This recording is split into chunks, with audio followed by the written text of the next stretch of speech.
All right, my English teacher friends, Christian Kuhn coming at you again, affectionately known as the Bob Ross of Composition.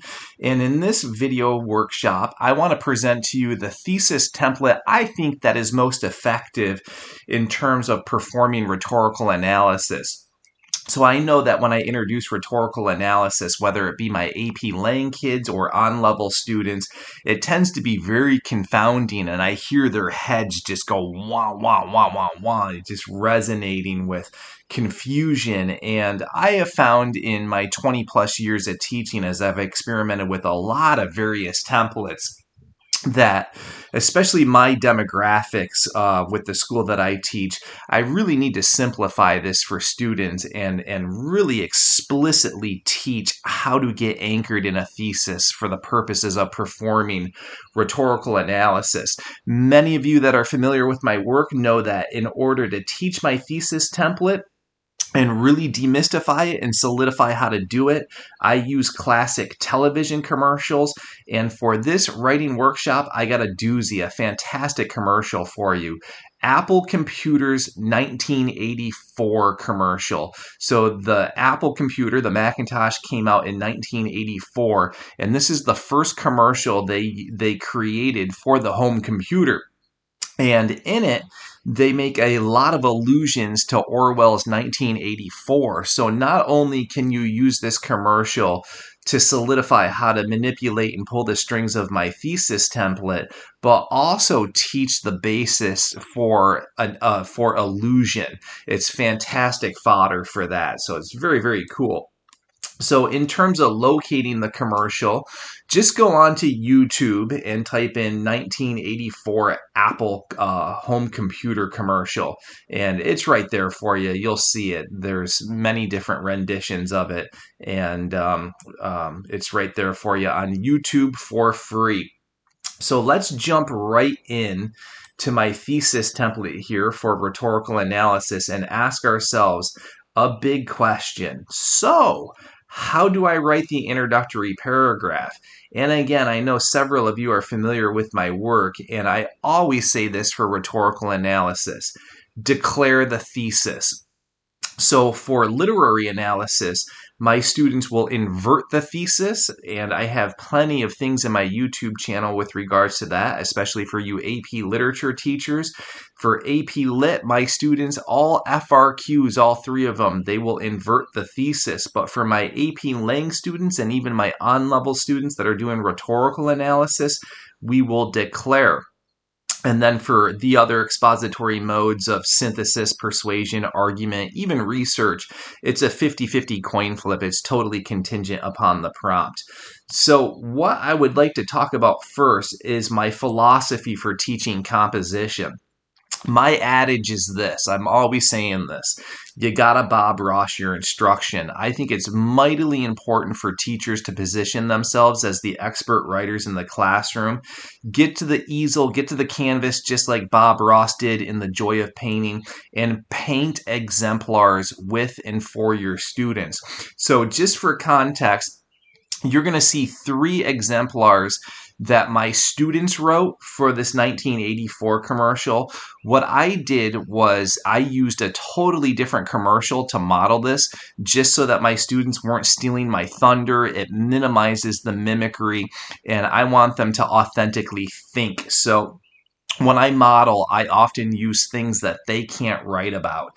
So I used a commercial that featured Mr. T selling, he was like the spokesperson for Snickers candy bar, which is another fantastic commercial. And I'll make a video for that later on. So Bob Ross your instructions, show them how to do this, give plenty of models and exemplars, and I guarantee you that it will completely demystify the process. So in terms of prompts, if you go back all the way to the 1970s for the AP language prompts for FRQ2, which houses the rhetorical analysis, implicit in those prompts are 2 questions. And again, those that are familiar with my work, you know these are the exact same 2 questions that are implicit in the literary analysis prompts on the AP literature exam. So for rhetorical analysis, we have the same 2 questions. What is the author's intent? And how does the author construct meaning? The difference in this, though, is that students are going to focus 3 sentences on the construction of meaning and 1 sentence on authorial intent. And the reason why we're going to call it declarative is because whenever you answer the question, how does the author construct meaning, that constitutes or comprises the thesis statement. And out of the gate, students are going to declare the thesis. So let me explain what I mean by that. When you declare, you are going to start with the thesis. So you're answering the first question, how does the author construct meaning? And that takes about 3 sentences. And what I have in my classroom is a terms, devices, and techniques board. And when I show students these commercials, what we do is go to the board, and I just have these Velcro laminate pieces on a chalkboard. I have them go and isolate the 3 to 4 most salient terms, devices, techniques that are manifestly expressed in the commercial. So it's a way to practice close reading skills and to make sure that while we're just practicing, that they're ascertaining a correct read of the text. So we did that for the 1984 piece. Like, of course, we talked about illusion. That was the kind of the key one. And then in the exemplars, I'll show you what else my students dug out. So if we visually break down my template, it looks like a triangle. So you begin with the thesis. You're going to have 3 sentences that get to the construction of meaning. 1 sentence authorial intent.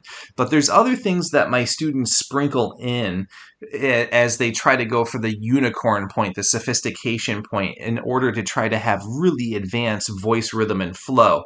I run academies during my academic year that my students have to graduate from.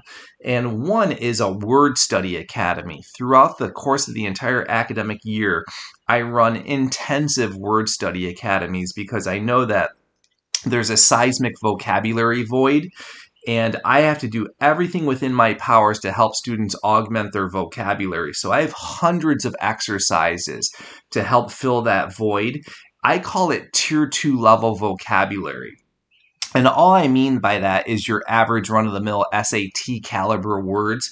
Students have to cop an academic diction for rhetorical analysis. I think is probably the most pedantic of the expository modes.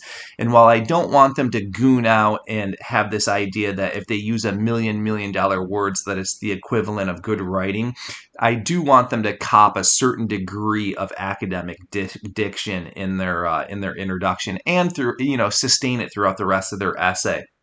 The other academy I have is called the Nuance Academy, and a staple text that I have for the Nuance Academy is Strunk and White's Write It Right, and in it they have something called Rule Number 18, which espouses the idea that there's 12 different ways to cobble together a single sentence.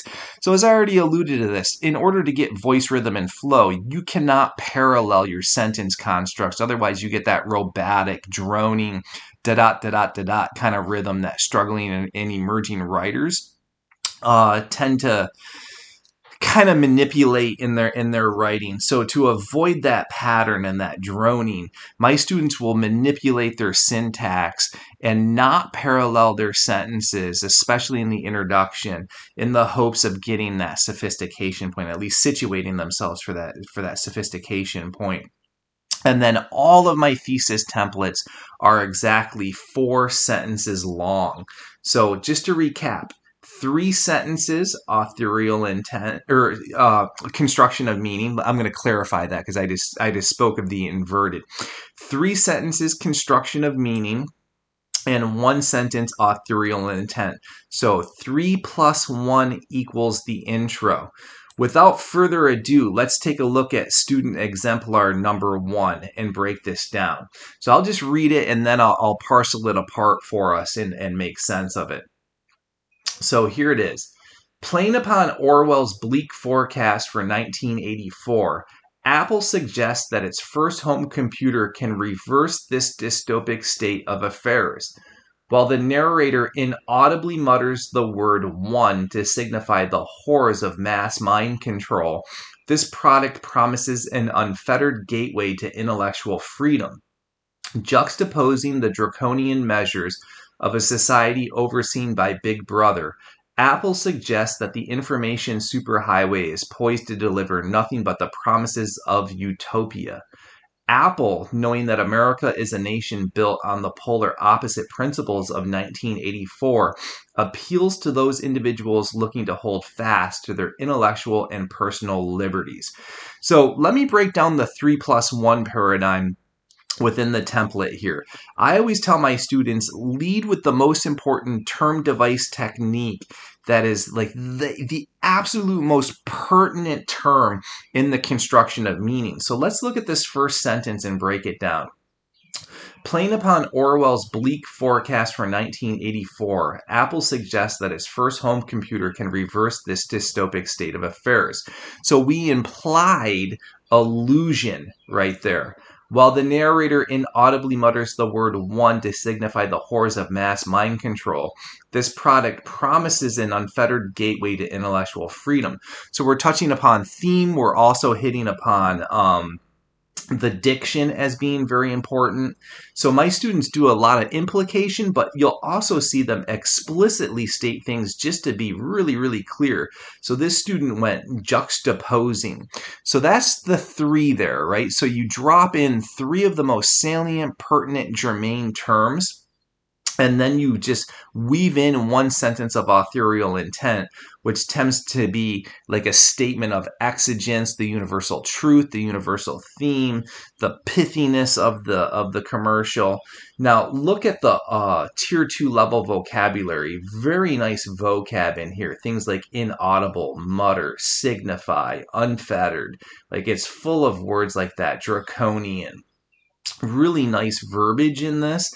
And then the sentence structures, just note how there's no parallelism in here. The student uses a variety of syntactical moves in order to get voice, rhythm, and flow. And I think all day long, especially if we're talking in terms of AP, this kid out of the gate is in contention for the sophistication point all day long. And then I even, like to show my on-level kids really good writing. You have to keep in mind, Bob Ross never dumbed it down for his students. He always painted to his best ability. And when I, encourage teachers to be expert writers, I always say that. Don't dumb it down. Have your kids rise on up. So that's exemplar number one. That might be a little confounding and confusing, so it's always good to show a few exemplars and models. So let's jump right into student number 2. Again, they're going to use the 3+1 paradigm, 3 construction of meaning, 1 authorial intent, sprinkle in some tier 2, focus on those sentence constructs, exactly 4 sentences long. So look how this student, again, leads with what they think to be the most salient term. Drawing a stark allusion to Orwell's 1984, Apple suggests that the actual arrival of the year 1984 and the first home computer is going to reverse the course of how history unfolds. Instead of Big Brother seizing control of personal freedom, the personal computer is going to grant each individual their rights to liberty. Conversely, instead of fulfilling Orwell's bleak vision for this particular year, Apple suggests that their product can promise a more utopic version of history. In a country where one's freedoms are sacred and fought for, Apple implies that their home computer not only preserves and extends intellectual freedom, but a vast opportunity for individuals to revel in their God-given autonomy. Again, you can see either the explicit or the implicit implication of the terms, devices, techniques. The student focuses on 3, and that's typically what my students do unless the piece is really juicy and they need to mention a 4th one. They focus on the 3 most germane, the most relevant terms, and my student just goes in order on this, all right? and then they weave in the one sentence for the authorial intent. So vocab is up, as you can, really see there without overdoing it. The kid is in his wheelhouse. He owns these words. He's not making things up. He doesn't sound contrived. He doesn't sound pretentious. And those sentence constructs are really advanced and nice, a good variety of flair there at the sentence level. So if you're painting along and you're scratching your head and you're saying, what the heck is going on? I just want to say, yes, you can. My students have been with me a whole academic year. You're seeing, a year's worth of writing and a year's worth of growth and maturation. So yes, you can. You'll do this in time. Let's see it a third instance and really demystify how to do this. Again, 3 + 1, 4 sentences, tier 2 sentence constructs. Instead of the dystopic scenario of mass mind control and the government seizure of liberty that Orwell foretold, the first home computer is going to reverse fate and create a veritable utopia in the year 1984. Man will not be a blind sheep following blindly to the decrees of the man. Conversely, Apple suggests that its home computer is going to open the floodgates to liberty, freedom, and intellectual promise. Like the woman with the sledgehammer, Apple is going to bust apart the government and societal apparatus that wants to rear a nation of mindless lemmings. And again, focus on the 3 for the construction of meaning. 3 terms, devices, techniques. Any combination of that, one sentence authorial intent. Get the vocab situated so it has a nice academic tone, academic quality to it. And then hone in at sentence level and make sure that you're not paralleling things and creating a monotonous tone and rhythm. So that you're always going for voice, rhythm, flow, always be in contention for sophistication. All right, if you're painting with me, probably a good place to pause. Have your students try their hand at writing and a declarative thesis. And I always like it when students share their writing with other students. Big believer, big contender that the more writing students see, the better they become. So share your work and get some feedback and critique it. And just grow and mature exponentially as a writer as you do this. So I'm coming upon the end here. If you have any questions, comments, concerns, or just want to shoot me a line, feel free to contact me at teachingwritingcoach@gmail.com. I'd love to hear how teachers make out with my templates. So any feedback you can send my way. I greatly appreciate that. Also know that I am a lead teacher for the National Writing Project, and we host PD sessions throughout the calendar year. If you want to learn more about any of our PD opportunities, visit my website at www.teachinghowtowrite.com. In the upper banner there, it says My NWP Courses, and you can scope that. And then also know that I hit the road quite a bit and traveled to districts to offer PD for departments and individual teachers. I also can do it through Zoom, or I can do it face-to-face. So if you would love to work with me, just give me a line and we can have a conversation and see what I can do for you and your department and your teachers. So that's it for now. Happy teaching, happy writing. I hope this serves you well and that you crushed the thesis systematically going forward. Take care.